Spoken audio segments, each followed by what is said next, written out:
Joining us, co-host of the Prof G Markets podcast, Ed Elson, and former advisor to President George W. Bush, Mark McKinnon. Ed, where do you want to start? The $2,000 checks or the 10% cap on interest rates, the banning of real estate purchases from large investors? You take it. We could talk about all of them. I guess the first thing I'd want to do is just address what I think is the elephant in the room here. We're talking about affordability. It's very hard to take this seriously. I'm going to try to, but it's very hard to do that when we currently have one of the largest regressive taxes in American history, which is the tariff. And as we've discussed before, it's not a tax on foreigners, it's a tax on Americans. It's the American importer that pays the tariff. They split that cost with the consumer. They pay it in the form of price increases. That's why prices are going up. So the elephant in the room, I have a quick and easy fix to this problem, and it's to get rid of the tariffs. It's just get rid of them. It was fun while it lasted, but it didn't work. That's why prices are going back up. Manufacturing jobs disappearing faster than ever. Labor market isn't improving. You know, everything they said the tariffs would do, the tariffs didn't do. So I think the pitch for me is undo it. We can get into some of these proposals, happy to do it, but it's very hard for me to take it seriously when the tariffs are in place. But is that what the American public is seeing as well, Mark? I mean, is the feeling from the American public not, yay, I'm going to get a $2,000 check, and more, I'm tired of these tariffs. If you roll back these tariffs, everything is going to be more affordable? Well, first of all, Katie, I think it's clear that given all this activity from the Trump administration on this front, that it's not a hoax. This is very real. And let me just tack off what Ed was saying. I mean, Donald Trump is replicating an economic experiment that was last used in the late 1800s. And what's also clear that we're hearing from large manufacturers and large businesses in America is that I don't think we've even seen the full extent of the tariff impact on consumers, because largely they tried to absorb as much as they could, but they can't absorb much more. And so I think we're going to see a huge increase in all of those. Now, the proposals, I'm not an economist, and I can't speak very knowledgeably about each of those, except to say I think it's really picking around the edges. And listen, I'll mention the health care plan. The Republicans have said they're going to have a health care plan now since Obama was president, and we don't even have a draft of one yet. So I don't think that anybody's going to take this very seriously. Yeah, that is a good point. I mean, listen, Ed, what I struggle to understand here is that affordability is obviously the number one issue, if not the number two issue in this country, depending on what you're asking a person in the moment. But it's usually the number one issue.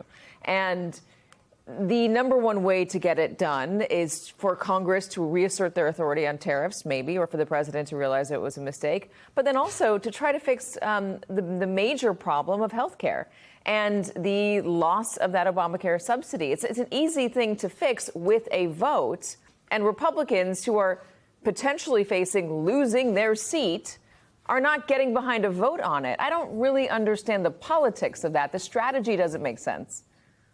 I think it's a real problem because, as you say, like the tariffs as an example, oh, you should just pull the tariffs. He can't, because then he'll look like a fool. So what does he have to do? He has to propose these other foolish ideas that are supposed to sort of undo the original foolish idea. For example, the refund. And I mean, just a translation of what that is, it's let's take your money in the form of tariffs, and then let's just give the money back to you in the form of a refund on the tariff, which is just such a ridiculous solution. And, you know, we're talking about, is it a serious proposal? I think what we're seeing with all of these proposals, none of them are serious proposals. None of them are serious plans. Like, you know, the interest rate cap on the credit card, just as an example. I've spoken with bank executives on my podcast. They've told me if he did this, most of the big banks and the credit card companies would just go out of business. Their business models wouldn't work anymore. That's a huge deal. So why is it that when he puts that out there, their stock prices don't collapse? They just only inch downward a little bit. It's because Wall Street knows this isn't real. This isn't a serious proposal. This is like social media. This is a press release. They're pricing in a tiny bit of concern. They also thought the tariffs would at worst be 10% across the board. They were certainly surprised on Liberation Day. The tarification has been an ongoing issue, and it's very interesting to see what's happening in the markets. And I take your point. They're trying to figure out which stuff is real, which isn't, and that's a difficult thing to do with this guy. But I'm just going off of what we're seeing in the prices right now. I looked at that interest rate proposal. My gut feeling is this isn't very serious. Someone floated the idea, just like people float ideas to him all the time. And he said, okay, great, let's post it. Let's put it on social media.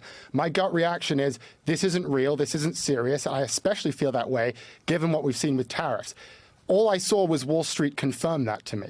Wall Street said, yeah, that's not a serious proposal either. The same is true of all of these proposals. I wonder, though, the political effect of sending out a $2,000 check a month before the election, or even 2 months before the election, Mark. And Donald Trump, I'm sure, would want to put his name on it. This is, brought to you by Donald J. Trump. I'm the greatest president ever, and you should vote for Republicans. Is that something that would be a politically effective move for the midterms? It might help, Katie, but what I've come to understand in my political career doing campaigns is first of all, James Carville's mantras has been right when he said it, and it's right today, that it's the economy's stupid. But it's not just the economy now. People may get a check, but what they're really voting on is what they think the economy is going to be in the future. So, a temporary check may ease the pain a little bit, but it's not going to ease the concern about the future.